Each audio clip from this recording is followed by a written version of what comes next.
You're going back and forth a little bit, a little tense, a little nervousness, huh? From the fight night days. Excitement, yeah. You're feeling the twinkle again, aren't you? Back in the spotlight.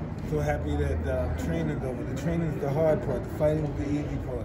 But you got to train in order to fight. Are we going to see the same Mike Tyson come out with the same viciousness in the first 30 seconds of a fight? I believe so, yeah. No signs of father time? We'll see. I don't see too much interruption. You've done an exhibition before with headgear, but this one's going to be different. Are you at all worried about taking... I think I boxed Corey Sanders. James Tillis without a headgear. Mm-hmm. You used to spar without headgear. Yeah. Are you worried about taking punches as a 54-year-old? No. I was explaining that my first day of boxing was really disastrous and this young guy was beating the shit out of me. But I've never said, hey, what the hell am I doing here? I understood this is where I belong. Everyone likes those sparring sessions and those stories. How many people you sent home injured? Well, you know. Broke a couple ribs? A few. I'm just very grateful that it turned out successful. Because you risk getting hurt more during training than you would during a fight. Mm-hmm. It's so consistent as everyday boxing. Are you upset a little bit that you won't get to be in front of a sold-out Staples Center tomorrow night? Yeah, I'm grateful to be able to do anything in front of anyone and to even one person out there. And you mentioned the charities, Mike Tyson Care, Standing United, My Yellow Shirt. Absolutely, and some of the grassroots organizations as well. Did you think you would be in this position to help people out, considering you had to battle bankruptcy years ago? This is all a test. This is all designated before I even got here. I have no choice but to deal with whatever happens to me in life.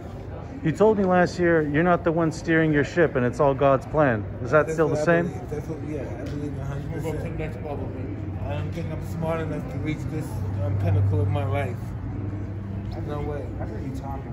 To be honest, it sounds like a genius to me. Like I always love hearing you talk, on podcasts. Yeah, but I need to listen to what I say.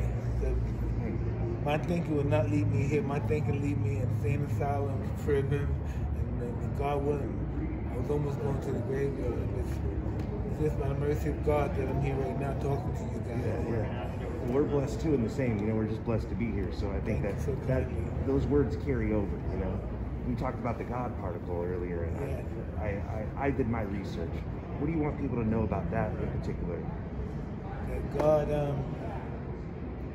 these animals are not put here on a reason, just for the reason to be eaten. They'd also be studied, learned, and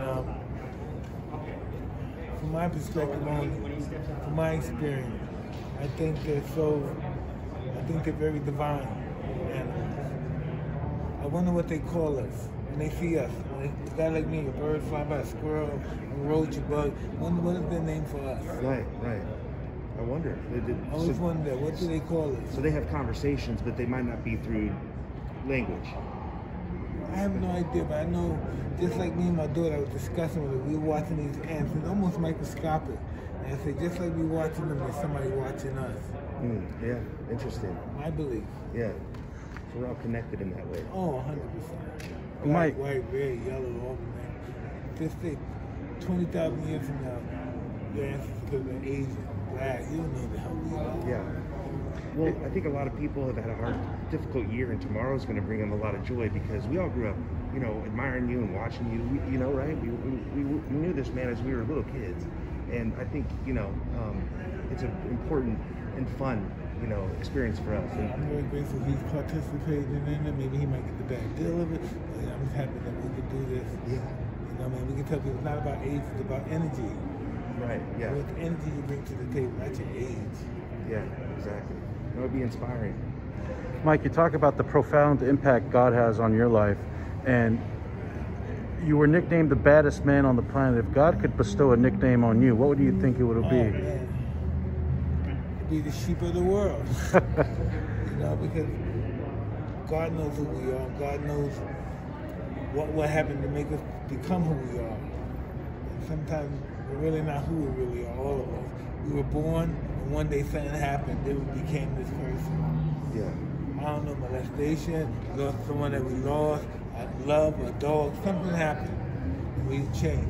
Everything changed. Yeah. How do your children feel about you fighting? I know you have a daughter who's an amazing tennis player. Now I never ask them because they don't understand the dynamics, what it takes to do this stuff. And maybe after it's over, I explain it to them. a surreal My experience. son is 24 and he enjoyed the, I don't know, spontaneous and everything going on. Yeah. There's a sort of element, I imagine, perhaps they worry, you know, like, oh, you know, worry about your... I tell them, listen, I know more about this than you know about this, so I can take care of myself.